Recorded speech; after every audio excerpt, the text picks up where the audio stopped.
Welcome to and/or back to the channel. Let's start the year off right and talk about Muppet Treasure Island.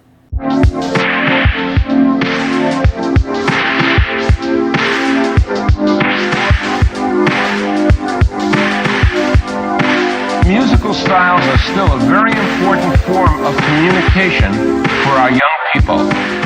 Hi, I'm Joe Feinstein. Lord knows how I'm going to handle this ending segment, but as my D&D group loves to say, we'll burn that bridge when we come to it. Are we really starting off the year by talking about the Muppets? Hell yeah, pimp! This 1996 smash hit had the core Muppets voice acting cast, Steve Whitmer, Frank Oz, Dave Goelz, and the like, but also had a concentrated core live-action trio to help carry the story along. And let's talk about that incredible level of talent for just a moment, because early in the film, we get Billy Connolly, who would go on to be in Boondock Saints, The Last Samurai, and Brave, and Jennifer Saunders, who in my opinion is most famous for her voice acting work for the Fairy Godmother in Shrek 2, but was also in Death on the Nile, did voiceover work for the Fable game series, and even had her own comedy show that ran for decades. And for the rest of the film, we get the Rocky Horror, crazy clown, evil emperor, wild Thornberry's own Tim Goddamn Curry. Space!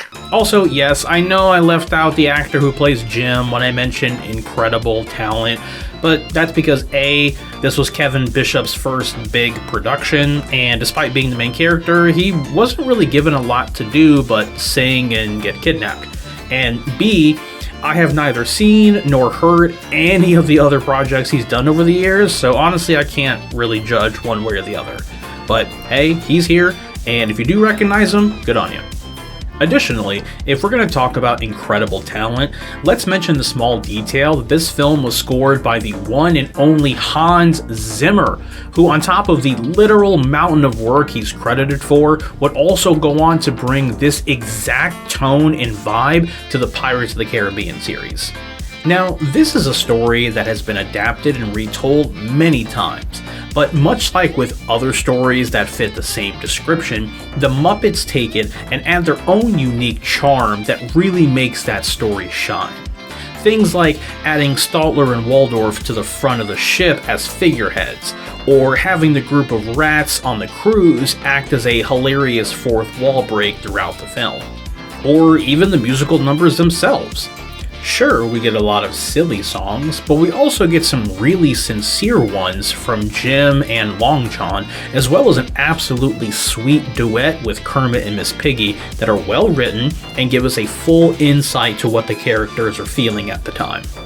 Since I'm going to wrap this episode talking about the other silly things that are to be found that I enjoy, I do want to spend a little more time talking on those serious musical numbers and what exactly they bring to the overall film. Now, fair warning, as usual, I'm not sure how much of each song I'm actually going to be able to put in this video because of obvious YouTube rules, but I'll certainly do my best. The first one is from Jim, where he simply yearns to have any other life than what he's currently been saddled with. And I just can't help but wonder, am I doomed to wash and dry? And is it a curse I'm under to do it till I die? Oh, I hope not. And sure, it might take you a little bit to settle into Jim's singing voice. I mean, it certainly took me a little bit of time to adjust to it. But it does perfectly convey how trapped he feels in that moment.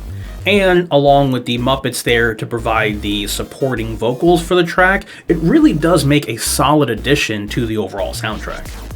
Then, towards the end of the film, we get what's arguably the best song in the whole soundtrack, which is sung by Long John, where he explains why he loves the pirate's life so much.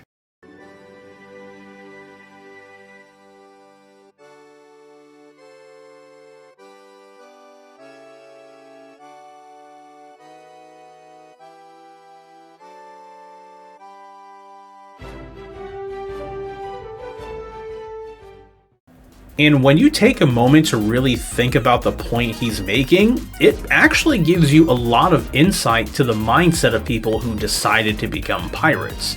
Now, in those days, if you were a privateer or merchant crew, you'd get a single share of the profit, while the captain and the officers took anywhere from 5 to 20 times the share. But with pirate crews, it was a generally practiced policy that the captain only took 2 shares, thus freeing money and resources for extra pay, repairs, upgrades, bribes, and the like. And to complete the trifecta, we have the beautiful duet track of Love Led Us Here, sung by Kermit and Miss Piggy. They're hanging by a rope and about to plummet to their deaths, yet take their last moments to tell each other just how much they still care about each other. And while they sing about their love, it actually cuts back and forth to Long John and his crew finally finding the goal they spent all this time looking for and have been in love and obsessed with. They dance and hug each other, and it's actually the first sincere smile that Long John gives the entire film. Kids movie or no, Muppets movie or no, the track is incredible and I give them full marks for it. And while we're still talking about the music, the opening track itself is fairly ominous and ends with a mass murder, which is pretty hardcore for an early Disney and Muppets movie. They could have easily skipped over that bit and focused on the song itself or about other aspects of the pirate crew's journey, but they decided to let that ending really punctuate the fear that pirates were known to bestow, and actually shows why Billy Bones was freaking out so hard at the start of the film. Now, as I mentioned, we're going to wrap the episode going over some of the funnier bits, but before we get there, there's actually 2 small gripes that I have about the story upon the rewatch and forming the script. Now, the first is the small plot point about Jim's compass. For some reason, the pirates need it in order to find the treasure, but it's not like it's Jack Sparrow's. Captain Jack Sparrow. My sincere apologies, sir. It's not like it's Captain Jack Sparrow's compass that points to whatever you want most. It's just a basic ass compass that works just as well as anyone else's. So are you trying to tell me that Long John and his crew got together, were ready to spend months at sea and had a plan in place this whole time, but not a single person had a compass of their own? I mean, what the fuck were they gonna do if Jim never mentioned that he had it or never brought it at all? Were they just gonna wander the island for days? Oh, who the fuck are you? I'm the guy who does his job. You must be the other guy. The other gripe I have has to do with how the story ends, or more specifically, what the characters say. Because they leave the island with the gold and all the pirates are held prisoner below deck. Kermit, who's still very much captain and in charge, by the way, looks at Jim and asks, Where to, Captain Hawkins? To wherever the wind may take us! No. You have a ridiculous amount of gold hidden in the office, you have a large assortment of prisoners in the hold, and you're short on supplies. Go home. Go turn them in, get a reward, stop wearing those dusty ass pants, and restock on supplies. Also, I understand wanting to bring Miss Piggy back with you, but why in the fuck did you take everyone else with you? They live on that island. You're fucking kidnapping them at that point. You're already short on supplies. Why did you bring even more people on board? Miss Piggy even brought her anteater, for Christ's sakes. And Lord knows how she got that on the island in the first place, let alone that gigantic elephant. And I tell you right now, 5 doubloons says that she crammed the elephant somewhere on board too. Okay, so gripes and more serious things out of the way, now we can talk about the rest of the silly shit I wanted to get to.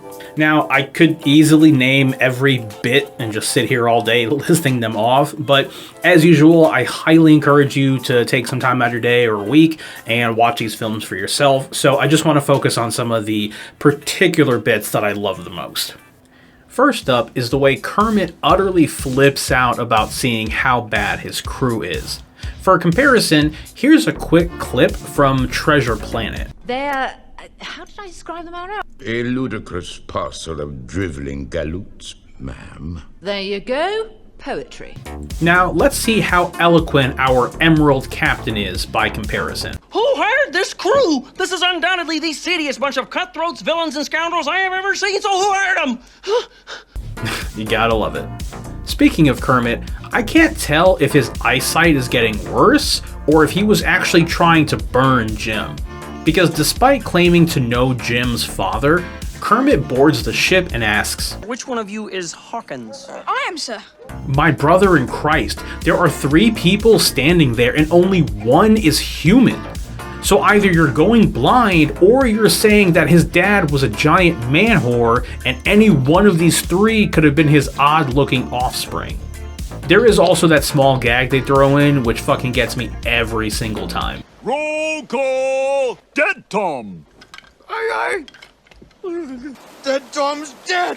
Long John shot him. But Dead Tom's always been dead. That's why he's called Dead Tom. Oh. Look, did I actually have anything super particularly eye-opening to say about this one? Not really. But I still really love this one because it's a film that either no one has seen in the first place or something they saw once way long ago. And I really think it deserves a viewing, if not a second viewing, so as usual, I always, again, encourage you to check these things out. Stop the presses! That's right. Ladies, gentlemen, and others, it's time once again for the new segment, 6 Degrees of Muppets. In case you missed the last episode, this ending segment is playing a trivia game, except instead of playing to find ways back to the actor Kevin Bacon, we're trying to tie it back to the Muppets property. So, ready? Here we go. Billy Connolly, who played Billy Bones, was also in the Boondock Saints with Norman Reedus, who was in Death Stranding with Léa Seydoux. Léa was in Mission Impossible Ghost Protocol, which also had Simon Pegg, who did voice acting in the 2011 Death and Return of Superman, which also had voice acting work from Elijah Wood. Woods would also do the main voice acting in Over the Garden Wall, which also featured Tim Curry, who was in Muppet Treasure Island. Boom. Nailed it. Super big thanks for watching this episode. If you've gotten to the end, again, not only thank you for that, but thank you for either being new to the channel or following the channel for a long time. I took a couple of months break, you know, life just kind of gets in the way like that, but with the new year, I'm hoping to get back to a consistent schedule. So feel free to follow for more. Of course, if you have any sort of suggestions for what I should cover next, please feel free to reach out. And as always, I'm curious, what do you think?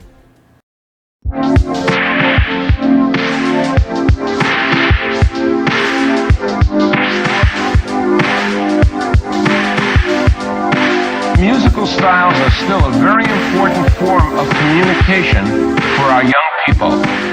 Hi, I'm Joe Feinstein.